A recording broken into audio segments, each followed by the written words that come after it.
안녕하세요, 제이제입니다. 오늘은 질문 하나로 상대방을 기분 좋게 만드는 법에 대해 말씀드려 볼게요. 구독과 좋아요, 알림 설정까지 해주실 거죠? 그럼 바로 시작할게요.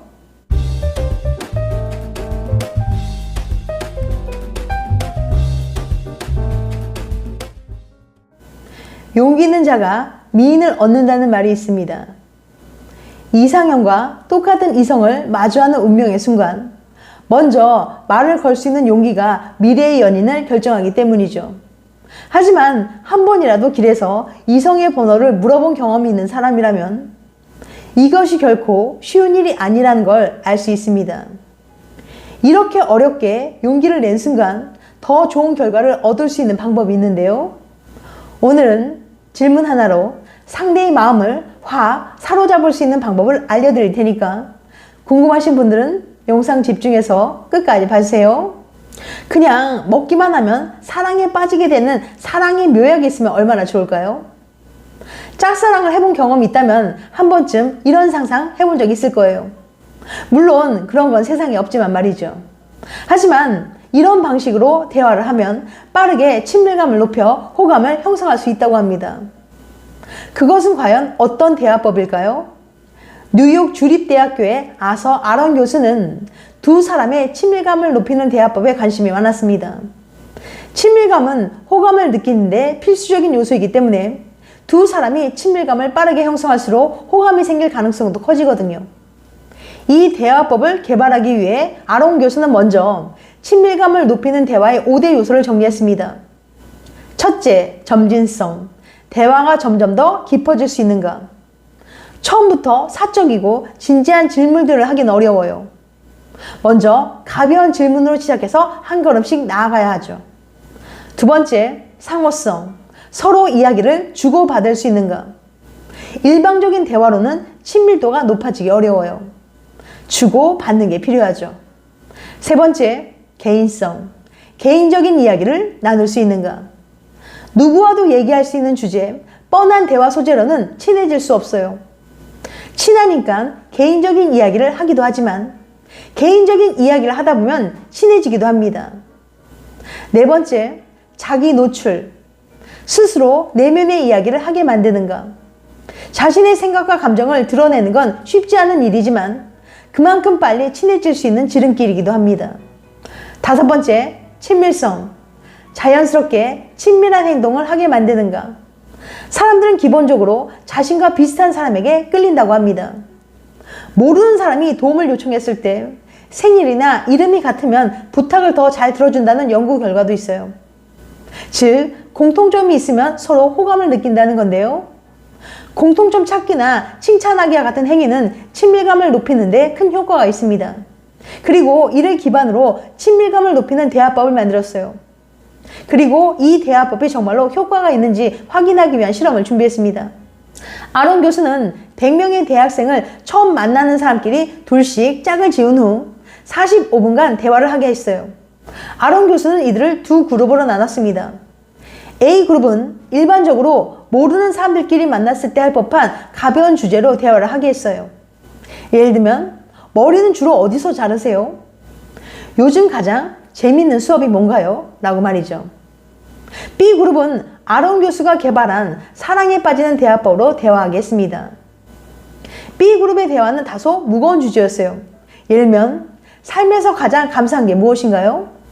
마지막으로 다른 사람 앞에서 운 적은 언제인가요? 라는 질문들이었죠.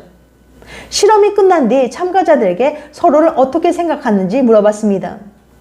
결과는 어땠을까요? 실험 결과 아론 교수가 개발한 대화법을 쓴 B그룹이 A그룹에 비해 친밀도가 38%나 높았습니다. 똑같은 시간 동안 대화했는데 말이죠. 그뿐만이 아니에요. 의무사항이 아니었음에도 실험이 끝난 뒤 B그룹 중 35%가 약속을 잡아 다시 만났고 37%가 수업에서 옆자리에 앉았습니다. 아론 교수의 또 다른 실험에서는 실험에 참가한 사람들끼리 결혼까지 한 커플도 나왔다고 해요. 그러니까 친밀감을 높일 수 있는 대화를 나누면 사랑에 빠져서 연인 관계로 발전하게 될 확률이 높아지는데요. 그런데 어떻게 하면 간단한 질문 하나로 상대방의 마음을 사로잡을 수 있을까요? 하버드 대학의 다이아나 타미르 연구원이 아주 쉽고 간단하면서 끝내주게 잘 먹히는 팁을 소개합니다. 상대가 자기 자신에 대해 최대한 많이 이야기하도록 만들라고 말이죠. 물론 이 팁에 의문을 갖는 분들도 계실 거예요. 상대에게 잘 보이려면 내 장점들을 어필하기에도 시간이 모자란 거 아닌가라는 생각 때문이죠. 하지만 다음 실험을 살펴보면 그 이유를 쉽게 납득할 수 있을 겁니다. 타미르 연구원은 117명의 참가자들을 모집해 두 그룹을 나눈 다음 각각 다른 이야기를 해달라고 요청했어요. 한 그룹에게는 대통령의 사진을 보여주면서 그의 성격에 대해 이야기해보라고 했고, 다른 그룹에게는 자기 자신의 성격에 대해 직접 이야기해보라고 했죠. 그러고는 두 그룹의 참가자들이 각각 요청받은 이야기를 하는 동안 그들의 뇌를 촬영했습니다. 그러자 놀라운 사실이 밝혀졌는데요. 대통령의 이야기를 하던 참가자들의 뇌에서는 별다른 반응이 나타나지 않았지만 자기 자신의 이야기를 하고 있는 참가자들의 뇌에서는 특정한 부위가 활성화되기 시작했어요. 바로 기쁨을 느끼는 부위가 눈에 띄게 활성화된 거죠. 이 부위는 아주 맛있는 음식을 먹었을 때나 큰 돈을 얻게 되었을 때처럼 무척 큰 기쁨을 느낄 때 활성화되는 곳이었어요.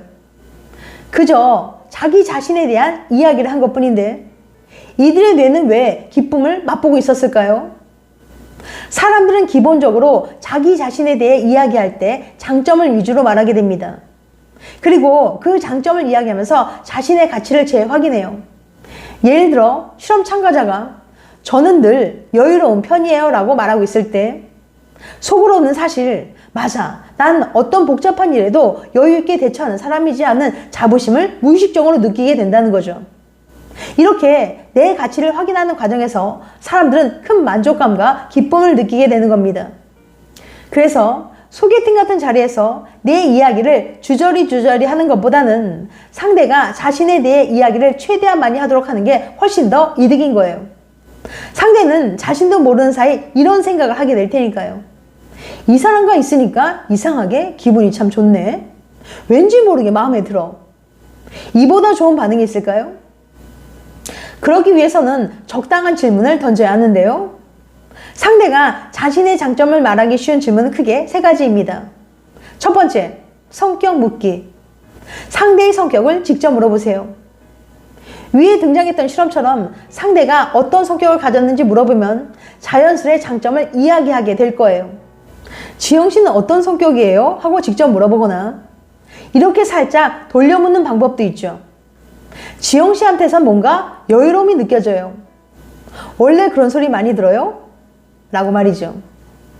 두 번째, 취향 묻기. 상대가 무엇을 좋아하고 무엇을 싫어하는지 물어보세요. 자신의 호불호에 대해 이야기하면서 상대는 자연스레 자신의 성향을 드러내게 될 겁니다. 영화 좋아하세요? 와 같은 간단한 질문으로 시작해도 좋고, 휴가나 여행을 가면 보통 무엇 하면서 시간을 보내세요? 보통 어떤 사람과 쉽게 친해지는 편이에요? 처럼 좀 더 깊이 있는 질문을 해도 좋습니다. 세 번째, 목표 묻기. 상대가 이루고 싶어하는 꿈과 목표에 대해 물어보세요. 자신의 목표에 대해 이야기하면서 상대는 자신의 성향뿐만 아니라 가치관까지 드러내 보일 겁니다. 올해 이루고 싶은 목표 같은 게 있나요? 올해 계획 중인 특별한 일이 있나요? 이렇게 상대의 성격, 취향, 목표에 대한 질문을 많이 던져보세요. 이런 질문을 많이 던지면 상대의 마음을 금방 훔쳐올 수 있을 겁니다. 지금까지 질문 하나로 상대방을 기분 좋게 만드는 법에 대해 말씀드렸어요.